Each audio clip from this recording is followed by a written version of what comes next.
దేవుని పరిశుద్ధ నామములో చేరువచ్చిన మీ అందరికీ మొట్టమొదట నేను వందనాలు తెలియజేస్తా ఉన్నాను. విముక్తి సహవాసంలో మరొక పర్యాయము యునైటెడ్ యూత్ ప్రైవేట్ ఫెలోషిప్ కార్యవర్గం అంతా కూడా అన్నగారి యొక్క ప్రియ కుటుంబంతో కలిసి ఈరోజు మీ మధ్య ఉండడానికి ప్రభు చూపిన మహాకృపను బట్టి వాత్సల్యాన్ని బట్టి నేను ప్రభువుని స్తుతిస్తా ఉన్నాను.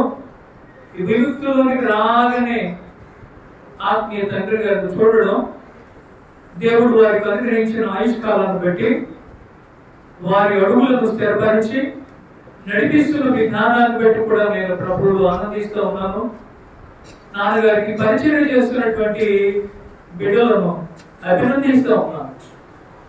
దేవుడు అనుగ్రహించినటువంటి ఈ మంచి కుటుంబం, విముక్తి కుటుంబంలో మేమందరము పాలిభాగస్తులుగా ఉండడానికి ప్రభు ఇచ్చిన మహాభాగ్యాన్ని బట్టి నేను ప్రభువుని స్తుతిస్తూ ఉన్నాను.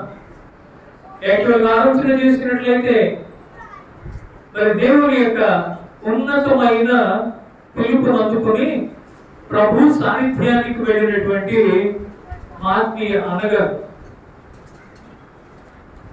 దేవుని చేతులు బలమైనటువంటి సాధనంగా కుటుంబాన్ని ఆధ్యాత్మికంగా నడిపిస్తూ యునైటెడ్ యూత్ ప్రైవేట్ ఫెలోషిప్ కుటుంబాన్ని కూడా ఒక అద్భుతమైన రీతిలో నడిపిస్తూ మాకు మార్గదర్శిగా దేవుని ప్రేమను పంచుతూ ఒక మాదిరి విడిచి వెళ్ళినటువంటి దైవజనుడు అన్న జోసెఫ్ జేకబ్ గారు.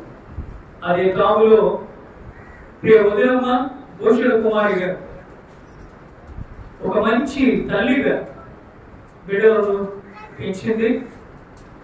ఒక మంచి యజమానికి భార్యగా, జీవిత భాగస్వామిగా, సాటి అయినటువంటి సహాయనిగా ఒక అద్భుతమైనటువంటి సహకారం అందించింది.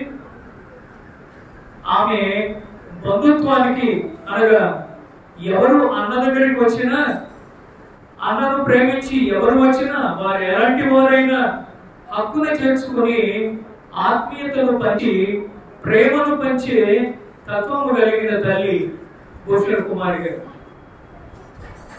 నిజంగా వారిరువురు కూడా దైవజనులు జ్ఞాపకం చేసినట్లుగా దేవునికి ఇష్టలయ్యారు, నమ్మకస్తులుగా జీవించారు.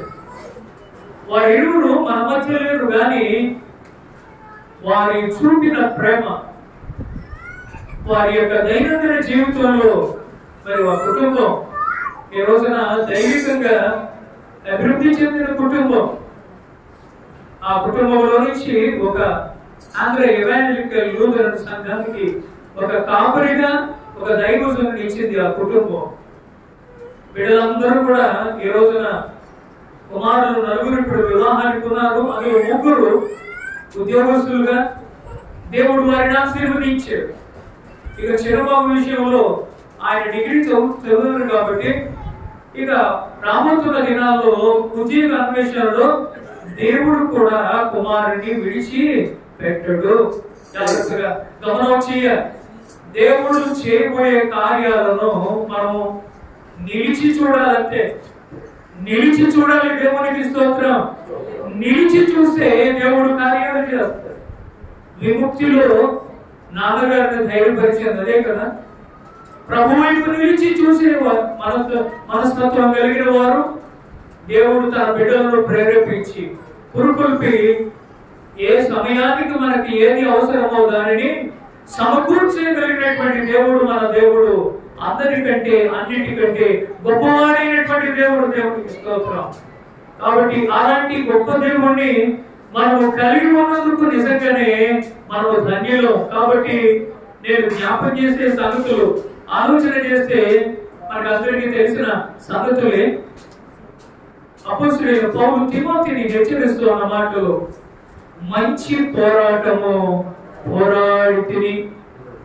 జాగ్రత్తగా తిమోతికి రాసిన 2వ ఉత్తరంలో 4వ అధ్యాయంలో ఈ మాటలు ఆయన 7వ వచనంలో చెబుతున్నాడు. మంచి పోరాటము పోరాడిన అనుభవం కలిగిన ఆత్మీయ తల్లిదండ్రులు వాడు ఇరువురు కూడా ఆధ్యాత్మికమైన పోరాటం జీవితమే ఒక పరుగు పందెం పోరాటంతో కూడినది, కానీ వారిలో ఆరాటం లేదు, కానీ పోరాట పటిమ కలిగినటువంటి దైవ భక్తి కలిగినటువంటి బిడ్డలు ఇరువురు కూడా మంచి పోరాటము పోరాడి తిని అన్నట్టుగా వారు పోరాడారు. రెండు జాగ్రత్తగా చూస్తే ఆ మాటలు నా పరుగును కడముట్టించి తిని, జాగ్రత్తగా గమనం.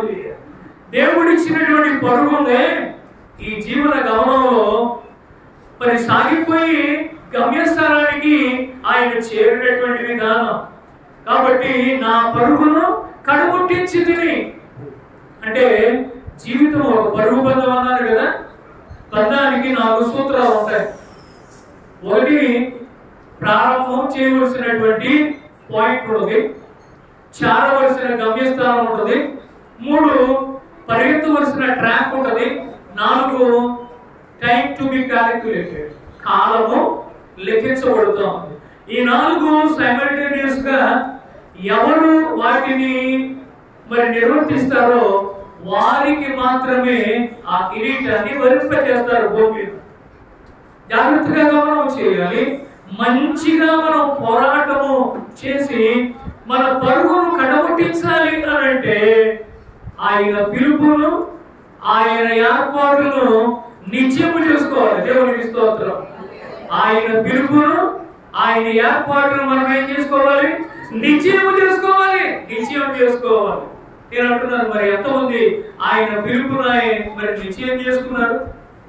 తిమోతిని హెచ్చరించినటువంటి వాడే జాగ్రత్తగా ఆలోచన చేస్తే భక్త కోటిని హెచ్చరిస్తూ అన్న మాటలు జాగ్రత్తగా ఆలోచన చేస్తూ ఉన్నప్పుడు సహోదరులారా అనే మాట ప్రారంభించాడు. కాబట్టి మనం అందరము కూడా ఈ భూమి మీద ఆధ్యాత్మికమైన జీవన విధానాన్ని అలవరుచుకోవలసిన ఆవశ్యకత ఉంది. పరుగును కడముట్టించాలి. పరుగులో ఎన్నెన్నో అనుభవాలు కలుగుతాయి. పౌలు కొన్ని స్థలాలను విడిచి వెళుతున్నప్పుడు ఎంతగానో కన్నీరు విడిచి దుఃఖించేవారు. పెద్దలు సైతం జాగ్రత్తగా ఆయన ఒక స్థలాన్ని విడిచి వెళుతూ ఉంటేనే అంత ప్రేమాభిమానం కలిగి ఆత్మీయతను పంచుకుంటే, మరి అన్నగారు అడిగిన ప్రతి స్థలం వెళ్ళినటువంటి ఏ దేశమైనా సరే ఎక్కడికి వెళ్ళినా ఒకసారి కనుక ఆయన ప్రదేశానికి వెళితే తప్పనిసరిగా దేవుడు మరొక మారు ఆయనను ఆ తావులోనికి పంపించడానికి సరిపోయినటువంటి వాడు. దీనుడుగా వినమ్రుడుగా ఆయన ఒక మాట మాట్లాడేవారు. పరిశుద్ధ పౌరుషం కలిగి దేవుని సేవ చేయాలి అని చెప్పడమే కాదు, ఆయన దానిని చేసి చూపించారు. పరిశుద్ధమైన నాన్నగారు ముందే చెప్తారు కానీ చేయరు. ఇలా ఉండండి బ్రతుకు కోసం సూచనలు ఇస్తారు కానీ వాడు పాటించరు. కాబట్టి చెప్పే గుణం కాదు, ఆయన లైఫే ఒక మోడల్, మాదిరి మార్గదర్శకుడు. ఆయన పరిశుద్ధమైన జీవితాన్ని జీవించారు. అల్పుడైన నన్ను ఎంతగానో ప్రేమించేవారు ఆయన. రాత్రులు లేని అంటే నిద్ర లేని రాత్రులు, ఎన్నో రాత్రులు వారితో గడిపిన అనుభవాలు ఉన్నాయి. బస్ స్టేషన్లో ఆయా స్థలాల్లో కూర్చోబెట్టి తెల్లవారు వరకు మాట్లాడుకునే అనుభవాలు ఉన్నాయి. ప్రియ స్నేహితులు, ఆత్మీయతను పంచి ఎంతో ప్రేమను చూపించినటువంటి గొప్ప దైవజనుడు జోసెఫ్ జేకోబ్ గారు. అట్లా వదిలిన కూడా అలాగే ఆయనకు సరిపోయిన రీతిలో శక్తి వంచన లేకుండా సేవ చేసింది. ఎవరిని రోజున భర్త 10ంటికో ఆఫీస్ నుంచి 12ంటికి పోతే కనిపెట్టుకుని ఉండేవాళ్ళు ఉన్నారా? చాలా తక్కువ. ఏమో ఆయన 1 గంటకి రానుండి తెల్లవారుగా 3 గంటలకు వచ్చిన 4 గంటలకు వచ్చిన వదిన రెడీగా ఉండేది.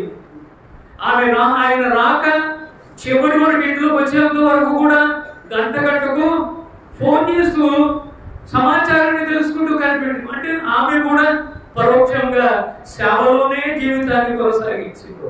80 పిల్లలంటే సామాన్యమైన సంగతి. ఒక బిడ్డతోనే ఈ సంవత్సరంలో కేకలేసేస్తా ఉన్నటువంటి దినాలు. ఒక బిడ్డను పెంచుకోవడం అటు ఆర్థికమైన పరిస్థితులే కాకుండా ప్రతికూలంగా కూడా ఎన్నో సమస్యలు ఎదుర్కొంటున్నారు ఈ రోజున. కానీ ఎనమంటగురు బిడ్డలను దేవుని పక్షాన సంపాదించుకోవడం అది దేవుడిచ్చిన కృపావరమే. ఎవరెవరో అనేవారు, ఇంతమంది పిల్లలు కలిగినటువంటి తల్లి ఆరోగ్యం గురించి నువ్వు పట్టించుకోవా? కృషించిపోతుంది కదా, లేఖనములో ఉంది కదా, ఎన్నెన్ని చెప్పనామండి. ఆయన ప్రభువే తన ఆస్తిగా ఎంచుకుని పరిశుద్ధమైన జీవితాన్ని జీవించారు. కాబట్టి దేవుడు అన్నాడు, రా ఇక వచ్చి నీ పోరాట పెట్టువ నాకు నచ్చింది, కాబట్టి నీ పరువు కడముట్టించి రమ్మని ఆయన పిలిచాడు. ఆ పిలుపులో విశ్వాసాన్ని కాపాడుకుని అన్నగారు ప్రభు సన్నిధికి వెళ్ళే. నిజంగానే వారిరువురు విశ్వాస సంబంధమైన మంచి పోరాట పటిమ కలిగినటువంటి ధీరులు అని చెప్పడానికి ఇష్టపడుతూ ఉన్నాను. కాబట్టి చేరువచ్చిన ఆత్మీయ సంగమా, విముక్తి సహవాసంలో ఉన్న నా ప్రియ ఆత్మీయ బిడ్డలారా, మీ అందరి మధ్య అన్న ఎలాగూ ప్రేమను పంచుకున్నాడో అప్పుడు నేను కూడా మీతో ఉండడానికి నాన్నగారు చూపిస్తున్న ప్రేమ, మీరు అది మేము చూస్తున్నటువంటి ప్రేమ నిజంగా అది దైవ సంబంధమైన ప్రేమ. దేవుడు మనలో ఉంచిన ఈ ప్రేమ నిలిచి ఉండడానికి మరి సారథిగా అన్నను పరిచయం చేశారు. ఎక్కడ మీటింగ్ జరిగినా విముక్తి కోసం చెప్పేవారు. ఇప్పుడు మేము చెబుతున్నాం, ఎక్కడికి వెళ్ళినా నా మటుకు నేను ఎక్కడికి వెళ్ళినా చెబుతాను. మీరు పాడే విధానం, మీరు కూర్చుండే విధానం, బిడ్డలు మాట్లాడే విధానం, దైవజనుడు అడిగిన ప్రశ్నలకు సమాధానం ఇచ్చే విధానం, దైవజనుడు ఆజ్ఞాపించిన ఆజ్ఞలకు విధేయత చూపించే విధానం అన్నిటినీ కూడా నేను ఆయా తావుల్లో ఆయా సందర్భాల్లో చెప్పడం జరుగుతున్నది. కారణం ఏంటి అంటే ఆత్మీయ తండ్రి గారు కలిగి ఉన్న ఆ ప్రేమ బాంధవ్యం. కాబట్టి వారిరువురు ఒక దినాన ఒకరి మీద పడి ఒకరు ఏడ్చిన ఆ జ్ఞాపకాలు ఉన్నాయే, ఆ మధురాతి మధురమైన గడియ. వారిరువురు ఒక కీర్తన విషయమై వారు ప్రభు వైపు తేరి చూచి హృదయాలు మరి పగలగొట్టబడిన రీతిలో హృదయాలు తెరచి ప్రియ స్నేహితులారా ప్రభుని ఆహ్వానించారు. కాబట్టి వారిరువురు మధ్య ఉన్నటువంటి ఆ ప్రేమ బాంధవ్యం నేటికి సజావుగా నిలిచింది. దేవునికి స్తోత్రం. ఆయన పరిచర్య మన మధ్యన సాగుతోంది. దేవునికి స్తోత్రం. ఆ రోజున అన్నగారిని జ్ఞాపకం చేసుకుని ప్రప్రదంగా కార్యక్రమాన్ని ఎక్కడే చేయాలని బిడ్డలు తలంచుకున్నారు. తిరిగి మన ప్రియ తల్లి గారి యొక్క జ్ఞాపకాలతో కూడికలాగా కూడా ఈ రోజున ఇక్కడే ఈ కూడిక నిర్వహించాలని మాతో అనడం, దానికి మేమందరం కూడా సమ్మతించి రావడం కూడా జరిగింది. కాబట్టి ప్రియ స్నేహితులారా ప్రేమతో చెబుతూ ఉన్నాను. పేతురు భక్తుడు చెప్పినటువంటి మాట 2వ పత్రికలో 1వ అధ్యాయం 10వ వచనంలో అన్నాడు, సహోదరులారా మీ పిలుపును ఏర్పాటును నిశ్చయము చేసుకున్నకు మరి జాగ్రత్త పడు. ఇది మనకి దేవుడు పిలుస్తాడు. దేవుని పిలుపు సామాన్యమైనది కాదు. దేవుని పిలుపు పరిశుద్ధమైనది అంటుంది బైబిల్. దేవుని పిలుపు ఉన్నతమైనది అంటూ ఉంది బైబిల్. దేవుని పిలుపు పరలోక సంబంధమైనది అంటూ ఉంది. God's call is a holy call, is a heavenly call, it is a high call. కాబట్టి మహాగణుడు, మహోన్నతుడు, నిత్యుడైనటువంటి దేవుడు నిన్ను నన్ను కూడా ఒకరోజు పిలుస్తాడు. ప్రియ స్నేహితులారా అందుకనే భక్తుడు అన్నాడు, బ్రతుకు శాశ్వతంబు కాదు పరికించి చూడగాన బ్రతికియుడు కాలముననే ప్రభుని కొలవండి. బ్రతుకులు శాశ్వతము కాదు. అందుకనే దైవజనుడు మొహమ్మద్ దేవదాస్ కూడా ఆయన కూడా బ్రతుకుల గురించి చెబుతూ మనము నిర్మితమైన రీతి తనకు తెలిసి ఉన్న సంగతి మనము మట్టి వారమనుచును. మట్టి వారమని దేవుడు మనల్ని ఏం చేస్తున్నాడు? జ్ఞాపకము. అందుకని మననేది వల్ల భూమికి మనగానే చేరిపోతా ఉంది. ఆత్మ దయచేసిన దేవుని చెంతకు వెళుతూ ఉంది. కాబట్టి ఆయన పిలుపును, ఆయన ఏర్పాటును మనము కూడా నిశ్చయం చేసుకోవాలి. ఎందుకంటే మనోహరమైన స్థలం తన పిల్లల కొరకు ఆయన సిద్ధపరిచాడు. దేవునికి స్తోత్రం. కాబట్టి నా కొరకు మనోహరమైన స్థలం ఉంది అని భక్తులు చెప్పగలిగినట్లుగా మరి వీరిరువురు కూడా మనోహరమైన స్థలములో ఉండడానికి దేవుడు వారికి అలాంటి దైవ భక్తిని అనుగ్రహించి సిద్ధపరిచి ఆయన తీసుకుని వెళ్ళాడు. కాబట్టి చేరుకొచ్చిన మనమందరం కూడా ఆ మనోహరమైన స్థలములోనికి వెళ్ళాలి అన్నట్టు ప్రభు అన్నాడు. నేనుండు స్థలములో మీరు నుండులాగున. దేవునికి స్తోత్రం. ఆయన స్థలంలో మనము ఉండాలి అన్నట్టు జాగ్రత్తగా ఆలోచన చేసినట్లయితే ఆయన మాటలకు అంతమేమీ లేదు, ఆయన ప్రేమకు అంతమేమీ లేదు ప్రియ స్నేహితులారా. కాబట్టి జాగ్రత్తగా ఆలోచన చేస్తే ఆయన సంవత్సరాలకు అంతమేమీ లేదు.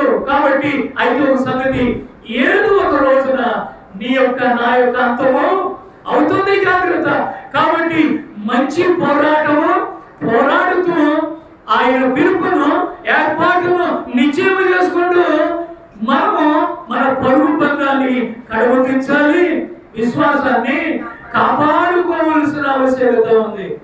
రక్షణను కూడా పొందుకున్న వాళ్ళు కాపాడుకోవలసిన జీవితం, పరిశుద్ధమైన జీవితాన్ని దేవుడిచ్చినప్పుడు దానిని పవిత్రంగానే కాపాడుకోవాలి.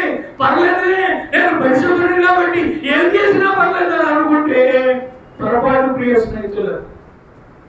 ఒకసారి వెలిగించబడిన ఎదుట ఆరిపోవడానికి వీలు లేదు.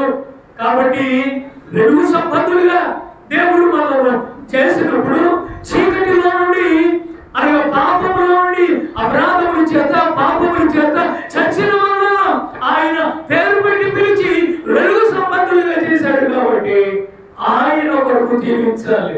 అందుకని అమ్మ పాడినటువంటి పాటల్లో చావైన బ్రతుకైన ఆయనే నాకు శరణం అని శరణులు వచ్చినటువంటి విధాలు మనం చూస్తూ ఉంటూ ఉన్నాం. ఎందుకంటే ఆయన కరుణా సంపన్నుడు, ధరణికి దిగి వచ్చినటువంటి వాడు. కాబట్టి ఆయనకు సాటి అయిన వాడు ఈ ధరణిలో, ఈ దాత్రిలో, ఈ విశాల విషయంలో ఎవరు లేరు. కాబట్టి ప్రేమతో చెబుతా ఉన్నాను. ఇంకా కార్యక్రమాలు ఉన్నాయి కాబట్టి అన్న భజనమ్మ జోసఫ్ జయబాబు గారు, భూషణ కుమారి గారు, వారిరువురు కూడా భక్తి కలిగినటువంటి దంపతులు, దైవ భక్తి కలిగినటువంటి విశ్వాసాన్ని కాపాడుకున్నటువంటి పిల్లలు, మాదిరి విడిచి వెళ్ళిన పిల్లలు. ఏ రోజున లెజెండర్ విడిచి వెళ్ళారు. ఆశీపాసులు కాదు కావాల్సింది, భక్తి జీవితాన్ని విడిచి వెళ్ళారు. మరి బిడ్డలకు చెబుతా ఉన్నాను, తల్లిదండ్రులు చూపిన ఆ బాటలోనే వారు కూడా నడుస్తూ తల్లిదండ్రుల యొక్క ఆ ప్రేమను వారు కూడా గమనిస్తూ అమ్మా నాన్నలకు మంచి పేరు తీసుకుని రావాలి. సమాజంలో మంచి పేరు ఉండాలి, జాగ్రత్తగా గమనం చేయాలి, మంచి సాక్ష్యం కలిగి ఉండాలి, 3 మంచి క్రియలు కలిగి ఉండాలి. కాబట్టి మీరు అమ్మా నాన్నలు ఎలాగో మీకు మాదిరి చూపించారో మీరు కూడా దైవ భక్తిలో, పరిశుద్ధ పౌరుషంలో, యునైటెడ్ యూత్ ప్రేయర్ ఫెలోషిప్ ఈ కుటుంబంలో మీరు కూడా నాన్నగారు చూపినటువంటి ప్రేమకు పాత్రలు కావాలని మీరు కూడా అధ్యక్షులు వారు చెప్పారు. ఈ కుటుంబమే మా కుటుంబమే అన్నగారి కుటుంబం. కాబట్టి మేమందరం ఒకటే. వారికి బాబు చెప్పినట్టుగా భౌతికంగా తల్లిదండ్రులు లేకపోవచ్చు, కానీ ఆత్మీయ తండ్రి మనకి ఉన్నాడు. దేవుడికి స్తోత్రం. ఆత్మీయ తండ్రి మనకున్నాడు. మన అక్కర్లేని తండ్రి ఉన్నాడు. మన అవసరతను తీర్చగలిగినటువంటి తండ్రి ఉన్నాడు. మన ప్రతి బాధ్యతను తొడవగలిగినటువంటి తండ్రి మనకున్నాడు.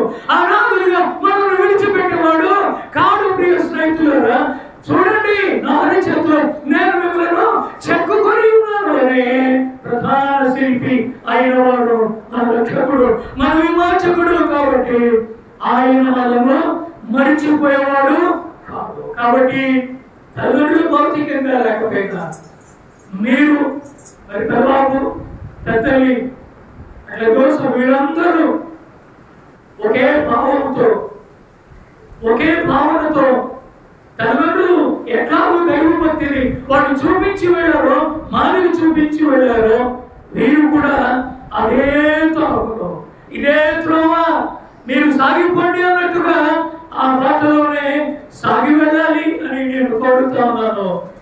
వారితో పాటు మేము ఆధ్యాత్మికంగా ఎలాంటి రీతిలో ఏ స్థితిలో ఉన్నా మా వంతు సహకారం మేము అందిస్తాం. కాబట్టి ఎందుకంటే అది మా కుటుంబం, మా అన్నగారి కుటుంబం అయినా అది మా కుటుంబం, మా బిడ్డలు వాళ్ళు. కాబట్టి ప్రభు వారిని ఆశీర్వదించాడు. ఏ రోజున జీవాను దేవుడు ఆశీర్వదించి నూతన సంవత్సరం అనే దయా కిరీటాన్ని మరి బిడ్డకిచ్చాడు. అమ్మా తల్లిదండ్రులు లేకుండా మొదటి జన్మదినోత్సవం వీడికి వచ్చింది. ఆ ఇంట్లో అన్నిటికంటే జన్మదినోత్సవ వేడుకలు చాలా ఎక్కువగా జరుగుతాయి. అన్ని కార్యక్రమాలు వివాహాలే కాదు, ప్రతి దానికి ఇంట్లో థ్యాంక్స్ గివింగ్ ప్రేయర్ ఉంటుంది. వాళ్ళు ఎక్కడున్నా పిల్లలు బర్త్డేలు ఎక్కడ ఉన్నప్పటికీ కూడా వాళ్ళను పిలిపించి ఇంట్లో కేక్ కట్ చేసుకోవడం ఆనవాయితీ. ఎప్పుడైనా మేము వెళ్ళేటప్పటికి బోర్డు తగిలించి ఉంటుంది, అక్కడ ఒక పేరు రాసిపడి ఉంటుంది. ఆల్రెడీ అందరికి సంబంధించిన ఒక ఫ్లెక్సీ ఉంటుంది. ఆ ఫ్లెక్సీలో ఎవరు బర్త్డే అనేది మనం తెలుసుకోవడానికి ఆ రోజు తెలుసుకోవాల్సిన ఆవశ్యకత ఉంది. మననే బాబురావు యొక్క జన్మదినోత్సవం జరిగింది. ఎవరో పాలకోలో ఉన్నాడు, దిగమడుకు పిలిచి వాడి చేత కేక్ కట్ చేయించిందని విన్నాం. అంటే తల్లి ప్రేమ ఎంత గొప్పదో గమనం చేయాలి. అంటే తన పిల్లల విషయంలో ఆమె తీసుకునే శ్రద్ధాశక్తులు ఉన్నాయే చాలా గొప్ప విప్రేస్తుంది. కాబట్టి ఆ దినాన్న భౌతికంగా మాతో ఉన్నారు కానీ పిల్లలు అమానాల గురించి ఆలోచనలోనే ఉన్నారు. జోసెఫ్ మొత్తానికి పూర్తిగా నిమగ్నం అయిపోయాడు. అమ్మ చెప్పినటువంటి మాటలు నెమరు వేసుకుని తలపోసుకున్నాడు. నిజంగా చివరి కాలంలో హాస్పిటలైజ్ అయినప్పుడు దైవజనులు జయదాస్ అందుబాటులో ఉన్నారు. దేవుడు అందుబాటులో ఉంచాడు. తల్లికి మంచి సేవ చేసే అవకాశాన్ని తన సోదరులు అందరితో కలిసి తాను కూడా చేయడానికి దేవుడు అవకాశం ఇచ్చాడు. వారందరూ సేవ చేశారు. కానీ దేవుడు అన్నాడు, ఎందుకులే నీవు నా దగ్గర హాలోకును పిలిచినట్లుగానే దేవుడు పిలుచుకున్నాడు. కాబట్టి ఏదో ఒక దినాన నీకు నాకు పిలుపు వస్తుంది. బ్రతుకులు శాశ్వతము కావు. కాబట్టి మన పిలుపును మన ఏర్పాటును నిశ్చయం చేసుకోవాలి. ఎక్కడ ఉండగానే మనం ఎక్కడికి వెళ్తున్నామో నిత్యత్వాన్ని ఎరిగి ఉండవలసిన ఆవశ్యకత ఉంది. ముగింపులో చెప్తున్నాను, రెండు ఆప్షన్స్ ఉన్నాయి. నువ్వు ప్రభువుని నమ్ముకుంటే నిత్య జీవానికి వెళ్తావు. ప్రభువుని ఎరగని వాడవైతే నిత్య నరకానికి వెళ్తావు. Hell is real and heaven is real. వాస్తవికమైనవి రెండు. కాబట్టి ఎంత గొప్పవాడైనా సరే ఏదో ఒక రేవుకి వెళ్ళాలి. కాబట్టి మనం నిక్కమైనటువంటి రేవు చేరాలి అని అంటే ప్రభువే మనకు సరిపోయినటువంటి వాడు. అతను పరమాలు చెప్పే మాట అన్న చెప్పేవాడు, రే మనం పరిగెత్తుకుపోతే రథాలు దాటిపోతాయి. తేలిక మాట కాదు, గుండె లోతుల్లో నుంచి వచ్చినటువంటి మాట, పెరుగుతున్నటువంటి ఆలోచన పంచగలిగిన మాట. మనం పరిగెత్తాలి, లేకపోతే రథాలు దాటిపోతాయి. ఎవరెందరో దాటిపోకముందే వాళ్ళను దారిలోకి తీసుకురావడానికి యూరోపియన్ దేవుడు ఏర్పాటు చేశాడు. దానికి రథసారథులుగా అన్నను ఉంచి మాదిరి చూపించి వెళ్ళాడు. కాబట్టి ఈ రోజున యునైటెడ్ యూత్ ప్రేయర్ ఫెలోషిప్ విస్తరించింది. దీని సరిహద్దులు విశాలపరచబడ్డాయి. దేశ విదేశాల్లో ప్రతినిధులైనటువంటి మా పిల్లలు, మా సహోదరులు ఉన్నారు. కాబట్టి ఎక్కడికి వెళ్ళినా అక్కడ అన్నల గురించి తెలియని వారు ఎవరు లేరు, వదిన గురించి తెలియని వారు ఎవరు లేరు. కాబట్టి ప్రేమతో చెబుతున్నాను, మంచి పోరాడారు, మంచి జీవితాన్ని జీవించారు, పరిశుద్ధమైన జీవన నేపథ్యాన్ని కలిగి భక్తి జీవితాన్ని కొనసాగించారు, దైవ మందిరాన్ని విడువక దేవుని ఎడల అచంచలమైన భక్తి విశ్వాసాలు కనబరిచారు, మాదిరి జీవితాన్ని జీవించారు, పిల్లలకు మాదిరిని పెంచారు. కాబట్టి మాదిరికరమైన తల్లిదండ్రులు వాళ్ళు వారిని ఈ దినాన్ని స్మరించుకుంటూ ప్రత్యేకంగా ప్రియ తల్లిగారిని అనగా వదినమ్మను జ్ఞాపకం చేసుకుంటూ ఈ కార్యక్రమాన్ని ఏర్పాటు చేసిన బిడ్డలను అభినందిస్తా ఉన్నాను. కుటుంబం ఈ రోజున తలపెట్టినటువంటి ఈ మంచి కార్యం ప్రియ స్నేహితులను మీ వారి ప్రేమను పంచడానికే ఇది ఏర్పాటు చేశారు తప్ప మరొకటి కాదు. కాబట్టి మరి ప్రేమతో ఇచ్చేసిన మీ అందరికీ, మరి ముఖ్యంగా విముక్తి సహవాసములో ఉన్న నా ప్రియ కుటుంబ సభ్యులందరికీ శిరము వచ్చి వందన వచనాలు తెలియజేస్తా ఉన్నాను. కాబట్టి వృద్ధాప్యంలోకి నాన్నగారు వస్తా ఉన్నారు. కాబట్టి మీరు అందిస్తున్న సహకారం, దైవికంగా మీరు ఇస్తున్నటువంటి మరి మానవ సపోర్ట్ అన్నిటిని బట్టి ప్రభువుని స్తుతిస్తా ఉన్నాను. రాబోతున్న దినాల్లో మరి ఎక్కువ సేవ నాన్నగారి ద్వారా ఈ తాళులు జరగడానికి మీరు ప్రార్థన చేయాలి, మేము కూడా ప్రార్థన చేస్తామని అని తెలియజేస్తూ ఈ కుటుంబాన్ని దేవుడు ఆదరించినందుకు, దేవుడు కనికరించినందుకు, దేవుడు వారి ప్రతి బాష్పమేందును తుడిచి వారి దైనందిన జీవితంలో దేవుడు ఉపకార్యాలు జరిగించబోతున్నందుకు ప్రభువుని స్తుతిస్తూ ఈ మంచి కార్యం కొరకు సంసిద్ధులైన కుటుంబ సభ్యులందరినీ నేను అభినందిస్తూ ఆ కుటుంబంలో నుంచి వచ్చిన మరి పెద్ద అనగా కుటుంబ బాధ్యతలు నెరవేర్చవలసినటువంటి ప్రియ చేసి కుటుంబానికి అల్లుడుగా పెద్ద కుమారుడుగా ఉండవలసినటువంటి అనిల్ గారిని బట్టి ప్రభువుని స్తుతిస్తా ఉన్నాను. మీరందరూ అన్న వదిన ఆ బాటలో సాగి వెళ్ళాలి అని మనసారా నేను కోరుతా ఉన్నాను. కాబట్టి ఈ అవకాశం ఇచ్చిన అధ్యక్షుల వారిని బట్టి, ఈ అవకాశం కల్పించిన నాన్నగారిని బట్టి నేను ప్రభువుని స్తుతిస్తూ ఈ నా మాటలు ముగిస్తా ఉన్నాను. మన వినికిడిలో ఈ మాటలను దేవుడు దీవించుగాక. Thank you.